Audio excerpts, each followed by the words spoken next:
All right, my friends, today we're going to be talking about an area in real estate that's near and dear to my heart because it is the area that I got my start in, and that's student rental investing or student housing. Let's roll the intro.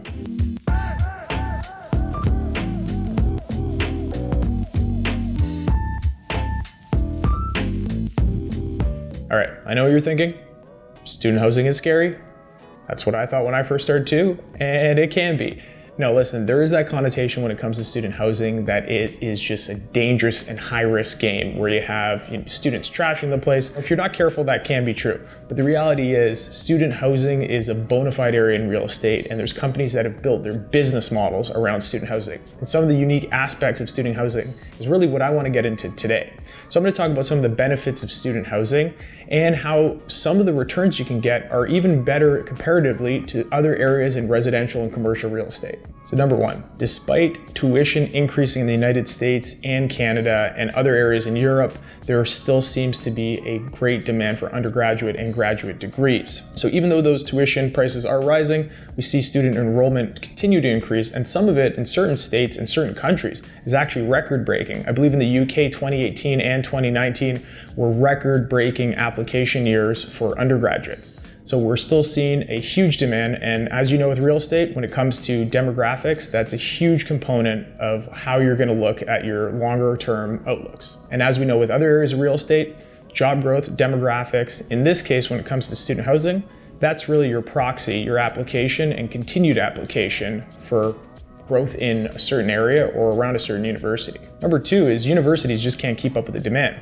If you've gone to university in the recent past, you've come to realize that the actual housing on campus really is only offered many times to first-year students. That wasn't always the case. For a lot of universities, that was the accommodation for students. But because the actual supply is just not available on campus, we're seeing developers come in and build purpose-built student apartments for students outside of campus. And we're seeing that all across the country, as well in other markets across the pond. Right, you hear the term recession-proof thrown around all the time, and sometimes it's valid, sometimes it's not. Student housing actually is a genuine area, in my opinion, that is as close to recession-proof as possible. And in many areas, it actually has the opposite effect, that during a recession, more people do apply. When job prospects don't look good for people that are about to enter the labor market, they see staying in school and perhaps getting an undergraduate or an undergraduate student getting a master's degree as their best available option. So you still see that demand there even during a recession.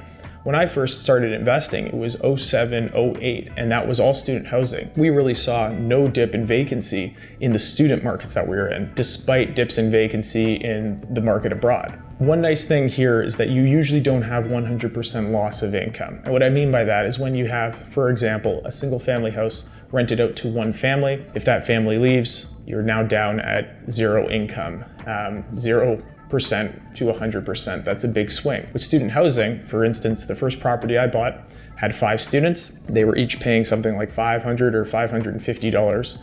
And when you had one student leave, you had at 80%, 80% out of 100 in terms of your actual vacancy. Not ideal, but not as bad as losing your full income. And there were times where I had student housing that had 8 students, and you lose 2 or 3 of them at one time and then fill that spot a few months later. But you still don't have the big wipeout down to 0%. Given the demand in student housing, we're seeing actually a lot of turnkey student investments. And what that is you'll see developers buy large apartments or condominiums and either sell the condominiums or rent out the actual apartment units. In that case, you can actually purchase smaller units within a larger complex and have a relatively turnkey investment where they manage it, and that's part of their business, like I was mentioning earlier, and you really don't have to think about anything. And the great thing with these places is they're often built concrete based. A lot of these condos are concrete. So the actual amount of damage a student can do in there is relatively limited. I heard one investor say they're built like prisons, and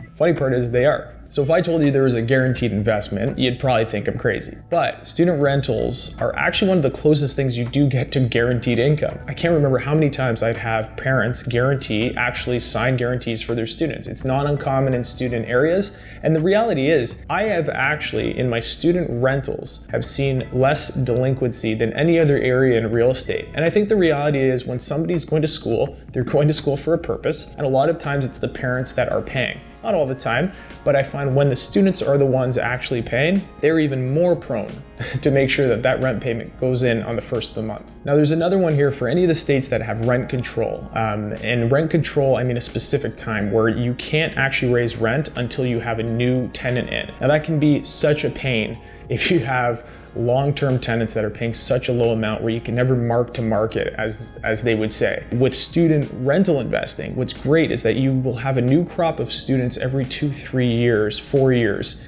where you're always going to be able to mark to market if you're in one of those states or in one of those provinces where you have rent control. You're always going to be able to get new students in because they finish their degree and then they go back to, they go work in that area or they go back to, their hometown or home city.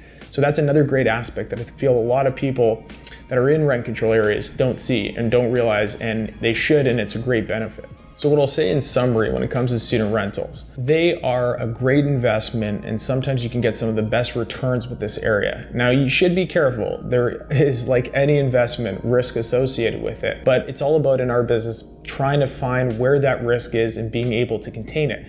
And when it comes to student rentals, I feel a lot of people look at it and turn away immediately because there's just this bad connotation that comes with students and housing. And it really doesn't have to be that way. And if you really don't want to manage yourself, there's always third-party management. And another beauty about student rentals is that if you have an area, a university, college town, that's booming with students and development, what else is there? There's usually property management companies that are full service management companies that know how to manage students and do the administration, which can be a little bit more laborious when it comes to students because there's a bit more turnover. If you have any questions or comments or you want me to go into more detail on something, leave a comment below, hit the like button, and if there's any future topics that you want me to cover or go into more detail with, let me know and I'd be happy to do that. Take care.